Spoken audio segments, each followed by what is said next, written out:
next topic. Lisa Kudrow shared on Armchair Expert podcast that the cast of Friends worked hard at becoming friends. And thanks to respectful communication, they were as tight-knit off-screen as they were on-screen. So, is friendship necessary for a healthy workplace? What do you guys think first?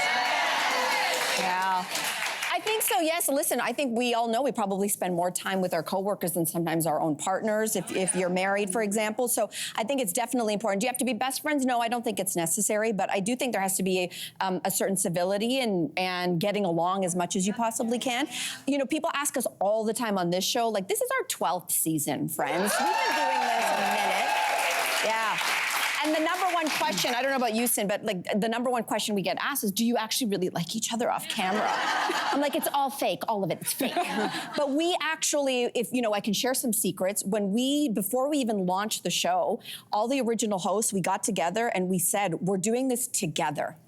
And we really made a pact. It was a very intentional thing to do that. And also, the added layer that as women in a business, it can feel very competitive, and we knew that. We had experienced that in different ways in our lives already. So we made that effort and said, we are gonna do this together because you're stronger together than individually. And guess what? It's worked out. Yay! It's worked out. It is important. I also think about just regular types of jobs where the office dynamic matters, right? And we all know when there's been a toxic personality and how that can infect. When I was a hiring manager, I really thought very carefully about what personalities would go together. And it didn't always work out. That's the thing. People bring their own complicated stories. You can't always tell that in early interviews. But it matters, right? Yes. Like, but here's the thing. Sports, Can I say, because in my line of work, like, I don't like you. I'm giving you the stink eye because we're competitive, right? So think about 8 women. You're in an individual sport. Exactly, but we're still co-workers, right? We're still in this thing together. Without them, I can't compete. So for me, it was different. You had to be selfish. You have to be self-centered. Oh, that's interesting. Yeah, and I would look at another competitor and be like, girl, I'm about to eat you for dinner. Don't you dare. Don't you dare. Okay, so once the race is over, then what happens? I'm not talking to you still. You beat me. Really? No, I beat you.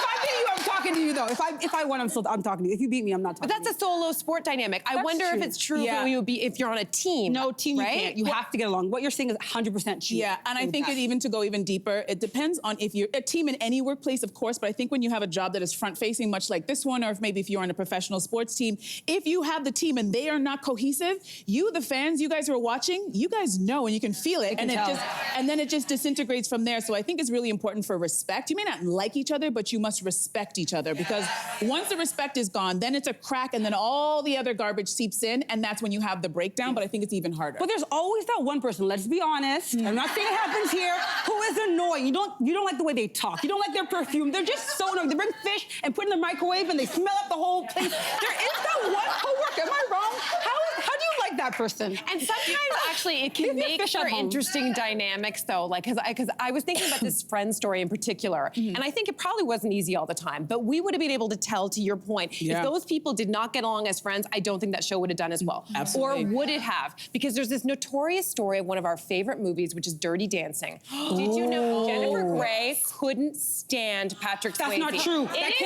true. That can't be true. Guys, she did not want him hired. She tried everything she could, and he didn't like her very much either. But that tension, I think in some cases, she deserved an Oscar for that performance, right? Because we could not tell. Couldn't tell.